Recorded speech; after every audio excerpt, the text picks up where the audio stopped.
Hello everyone, welcome back.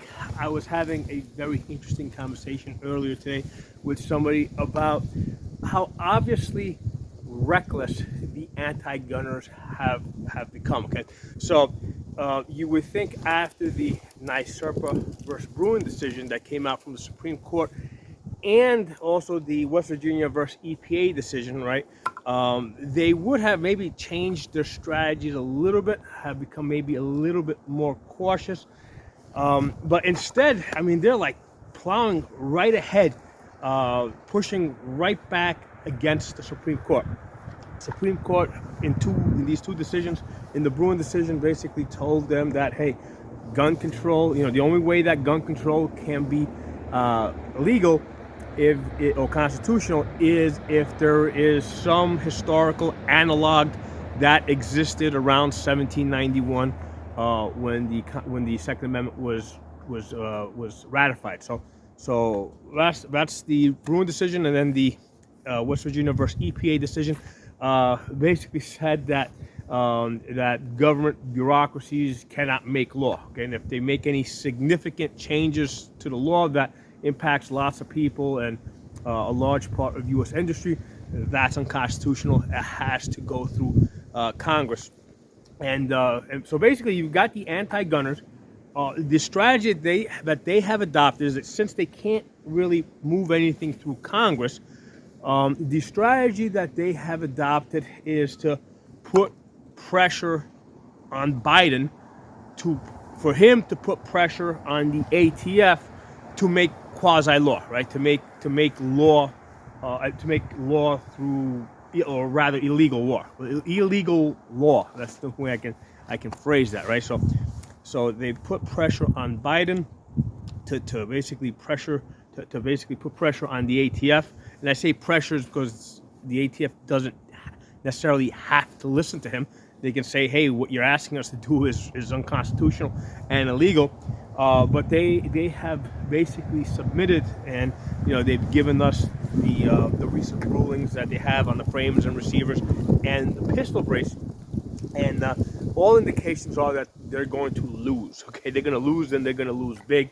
So the question becomes, why are they doing this? Why are the anti-gunners moving forward so recklessly? Okay, so the reason that I believe is because they are really not motivated by results. They're not motivated by actually achieving gun control. Okay, what they're really motivated by is Bloomberg's money. Okay, so you got this billionaire out there, and I think Soros is probably also throwing some money in that direction. But especially Bloomberg, Michael Bloomberg, he's been funding all these anti-gun groups. And one of the things that they all recognize is that, hey, this guy is up there in the years. He's not going to be around that long, right? He's going to eventually die out. And when he dies off, this money flow is going to probably stop. Now, I'm sure Bloomberg has probably set up some trusts, something to continue his anti-gun rights efforts after he's gone. But the way that usually works is after he's long gone, it may not happen immediately, but within a decade, the people that take over control of that money, the trusts, his family, the trustees or his family executors, whoever's in charge, they're not going to have the same drive that he does, right? So they're going to be like, why are we burning all this money, So after he's gone, even despite the fact that he may have made arrangements for his gun control efforts to continue after his death, that's going to start slowing down, right? It'll at first it'll slow down a little bit, but then as you go further out in time, it will slow down faster and faster. So what's going to happen is all these anti-gun groups that are making a living off of Bloomberg right now, that money flow is going to stop. So the way I see it is they're trying to get as much as they can now as fast as possible. So they don't care if they lose. Okay? They don't care if they keep running all these cases through the courts and the courts keep slapping them down. To them, I believe that they see this as, hey, now they're going to run back to Bloomberg and say, hey, we need more money because we're lost. Because because the way they're phrasing it, say, hey, the NRA is beating us because they're throwing more money into this, so we need you to throw more money to counter the NRA. That, even though that's not true, right? Even though the NRA is actually playing a very small role in everything that's going on, that's something that's going to basically resonate in his head. It's something that he believes in. It's something that he has said many times. So they're gonna use that line of thinking to manipulate him to get more money out of him. Okay, so for the anti-gunners, this is strictly about getting as much money out of Bloomberg as possible, as fast as possible, while the money is going to keep, while the money is flowing. And they're really, I believe that they're really going at this with that short-term mentality that, once he's gone, this money flow is going to slow down, and eventually it'll stop. So I think that's the reason why the anti-gunners are being as reckless as they are being, right? They're not really being strategic at all. I mean, on the one hand, by now they have to have realized, right, that there's just so many guns already in the United States, so much ammunition, so much magazines, that bans wouldn't make a difference, right? I mean, they're estimating that there's something like 400 million guns in the United States. The number of guns actually in the United States is probably closer to, it's probably more than a billion. The reason is because when they base that 400 million number, they base that on background checks conducted. I mean, so on one background check, you can buy lots of guns. I mean, years ago when I was getting started with, with my gun training, I mean, there was times where I went to a gun store and I bought 5 guns on one background check. And I've done that multiple times, going back some 12 years.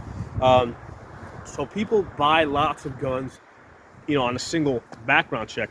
So that's why that 500,000 number that they're talking about is actually, it's closer to a billion. I'm sorry. That 500 million number they're talking about, or 400 million, it's closer to a billion guns out there. It's probably a lot more, because remember, that also doesn't include the guns that have been personally manufactured. Okay, the so-called ghost guns. And again, they're the ones. The anti-gunners are the ones that have been pushing this, because every time they talk about banning guns, people go out there and they buy more guns. In fact, when I have built so many of these Polymer 80s. If they hadn't tried to ban them, I probably would have built like maybe 4 or 5 and stopped. But because they kept saying that they were going to ban them, that the ATF was going to, stop, people's ability to buy the frames, I just kept buying and building, buying and building, buying and building. I did that for like 2 years straight because of the anti-gunner effort. So by now, the anti-gunners know this. They know that their efforts only serve the purpose of putting more guns into circulation, putting more magazines into circulation. I mean, if there's a billion guns out there, there's probably 5 to 10 billion magazines out there. Okay, ammunition, there's probably 100 billion freaking rounds of ammunition in circulation around the United States. So the anti-gunners know they're not going to. They know that their gun control efforts are not going to be successful. I believe that they're only in it for the money. I don't think that. I don't think they believe that this is actually going to go anywhere. So I mean, in the meantime, this helps us in 2 ways.